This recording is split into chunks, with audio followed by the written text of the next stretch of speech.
Good morning DXN. आज मी तुम्हाला अशा एका प्रेरणादायी व्यक्तीची गोष्ट सांगणार आहे, ज्यांनी एका साध्या निरीक्षणातून जगभरातील लोकांमध्ये बदल घडवला. ते म्हणजे DXNचे चेअरमन, संस्थापक डॉक्टर लिम सिओजिन. त्या काळात डॉक्टर लिम सिव्हिल इंजिनिअरिंगच्या शेवटच्या वर्षामध्ये शिकत होते आणि त्यांना साईट व्हिजिटसाठी घरापासून ते त्यांचं जी साईट व्हिजिट होती तिथे जाण्यासाठी त्यांना 2 तासाचं त्यांचं ते अंतर होतं. आणि त्या 2 तासाच्या रस्त्यामध्ये सुंदर असा निसर्गरम्य असा डोंगराळ परिसर होता. आणि जाता जाता ते एका कॉफी शॉपमध्ये थांबायचे आणि तिथे ते कॉफी प्यायचे. मग कॉफी पित असताना ते तिथल्या गावकऱ्यांची त्यांची ओळख झाली. मग असाच एक दिवस डॉक्टर लिम ज्यावेळेस कॉफी पित होते त्यावेळेस तिथला एक गावकरी त्यांना म्हणाला, मिस्टर लिम, ये देखो ये क्या है, असे म्हणून त्यांनी त्यांच्या हातात एक मशरूम त्यांना दाखवले. तेच मशरूम म्हणजे हे गॅनोडर्मा मशरूम. पण आता हे जे गॅनोडर्मा मशरूम आहे हे डॉक्टर लिम यांचं गॅनोडर्मा मशरूम आहे. हा सर्वात शक्तिशाली गॅनोडर्मा मानला जातो. पण त्यावेळेस त्यांनी जो गॅनोडर्मा दाखवला तो साधा गॅनोडर्मा होता. आणि मग डॉक्टर लिम यांनी तो गॅनोडर्मा वरून खालून पूर्ण त्याला बघितला, कारण त्याच्यावर जी चमक होती त्याचं आकर्षण त्यांना दिसलं. मग त्या काळामध्ये डॉक्टर लिम यांना तेथील लोक खूप मानत असायचे, कारण ते स्वतः सिव्हिल इंजिनियर होते. ज्या वेळी गावकऱ्यांना मोजणी संदर्भात म्हणजे जमिनीच्या व्यवहारासंदर्भात जे काही प्रश्न असायचे ते डॉक्टर लिम त्यांना सोडून द्यायचे. आणि गावकऱ्यांचे प्रश्न पण सुटत असल्यामुळे तेथील गावकरीही त्यांना खूप इज्जत देत असे. मग ज्या कॉफी बनवणाऱ्या व्यक्तीने त्यांना जी मशरूम दाखवले तर एक दिवशी डॉक्टर लिम यांनी त्यांना प्रश्न विचारला की हे काय आहे. तर त्यावेळेस त्या कॉफी बनवणाऱ्याला एवढं काही जास्त सांगता नाही आले, पण त्यांना माहिती होतं की ह्याच्यामध्ये काहीतरी औषधी गुणधर्म आहेत.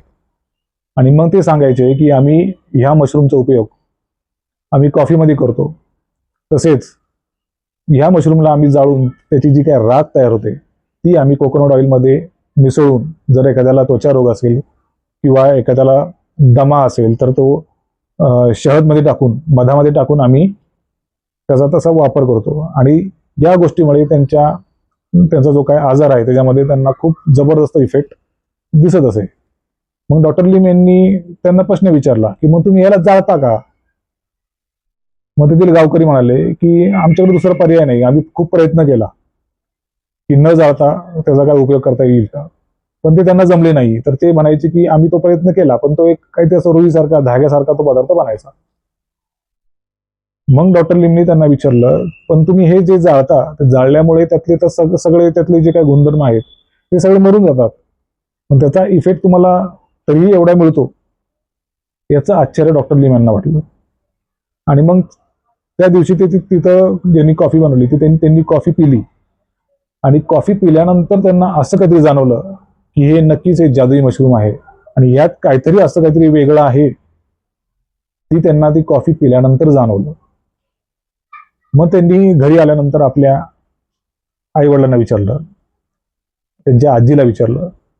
तर त्यांच्या आजीने त्यांना असं सांगितलं की चीनमध्ये ह्या मशरूमला खूप मोठं मानाचं स्थान आहे, कारण तेथील लोक याला आयुर्वेदाचा राजा म्हटलं जातं. असे गुणधर्म ह्या मशरूम मध्ये आहेत हे त्यांना त्यांच्या आजीकडनं कळालं. आणि मग तिथूनच त्यांचा नवीन प्रवास सुरू झाला. मग त्यांचं व्हिज्युअलायझेशन सुरू झालं.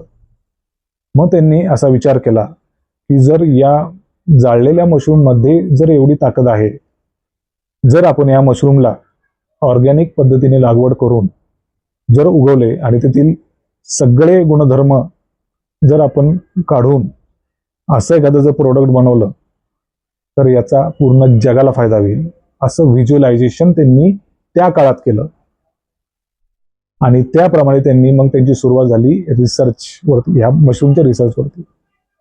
म्हणजे विचार करा की एक माणूस जॉब करतोय आणि जॉब करता करता त्याला एक संधी दिसते आणि त्या संधीचं सोनं कसं करायचं ह्याचं व्हिज्युअलायझेशन त्यांनी त्या प्रसंगातून सुरू केलं. मला हे सांगायचं की आता जो काही मराठी तरुण आहे, याने कधी स्वतःला विचारलंय का की 8 तास जॉब करताना आपल्याला नवीन काही संधी मिळते का, आपण काही नवीन संधी शोधतोय का? कारण 8 तास जॉब म्हणजे सर्व काही नाही. जर आपण अशा प्रकारच्या एका जॉबवरती जर अवलंबून राहिलो तर भविष्यामध्ये नक्कीच आपल्याला प्रॉब्लेम येणार आहे. म्हणून हा व्हिडिओ बनवण्यामागचं कारण काय आहे, हा भाग क्रमांक 1 आहे. असे बरेचसे भाग मी बनवणार आहे. एक गॅनोडर्मा मशरूम ने डॉक्टर लीम यांना पूर्ण जगामध्ये ओळख निर्माण केली आणि याच मशरूममुळे हजारो लाखो करोडो लोकांना रोजगार मिळाला. याला म्हणतात रिसर्च. कागदावरची रिसर्च नाही, हा रिअल रिसर्च, ज्याने हजारो लाखो करोडो लोकांना त्याचा फायदा झाला. पण आजचा मराठी तरुण काय करतो, 8 तास जॉब केल्यानंतर घरी आल्यानंतर त्याला असं वाटतं की सर्व काही त्यावरच आपण डिपेंड आहोत. हा जॉब आपल्याला आयुष्यभर पुरणार आहे या स्वप्नात तो राहतो. आणि मग घरी आल्यानंतर कुठे IPL बघ, कुठे टाइमपास कर, कुठे काही कर. संधी तुम्ही शोधली पाहिजे 8 तास जॉब केल्यानंतर. जर तुम्ही संधीचं जर सोनं करायला जर शिकला नाही तर नक्कीच तुम्हाला भविष्यामध्ये खूप मोठ्या कठीण प्रसंगाला सामोरं जावं लागतं. हे तुम्ही सर्वांनी नक्की लक्षात ठेवा. डॉक्टर लीम यांच्याकडेही 24 तास होते, आपल्याकडेही 24 तास आहेत. तेही प्रवास करत होते, आपणही प्रवास करतो. त्यांनाही अडचणी होत्या, आपल्यालाही अडचणी आहेत. पण त्यांना एक गोष्ट कळाली, त्यांनी संधी शोधली. अशाच प्रकारची संधी आपणही शोधली पाहिजे. एक 8 तासाची नोकरी म्हणजेच सर्व काही नाही. 8 तास जॉब करत असताना संधी शोधा आणि त्या संधीला कृतीची साथ द्या. हेच मला या व्हिडिओतून तुम्हाला सांगायचं होतं. जय महाराष्ट्र.